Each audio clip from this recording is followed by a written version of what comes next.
Let's go!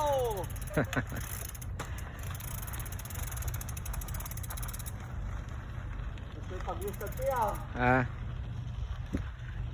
Hindi ka pa ba pagod sa trabaho mo, bro? Ay, sus! Hindi ka ba napapagod? Pahinang nila lang. Ba't sabi nila mga construction hindi daw giniginaw? No need. Ayan guys, oh. Minus 24 feels like.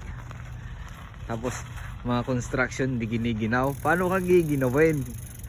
Eh alas 3 pa lang ng madaling araw, alas 2. Nasa kalsada ka na. Kahit nag-i-snow. Pagtapos sa trabaho, tara bike! Oh. Good job, buddy! Samantala yung taga-opisina eh, pag lumabas na lang yan, oh. Ang lamig, ang lamig. Nasanay na kasi yan eh. Nasasanay din kasi ang katawan sa malamig eh. Pero malamig talaga.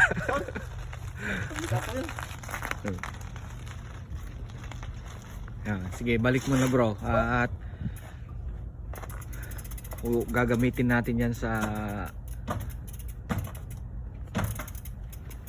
summer.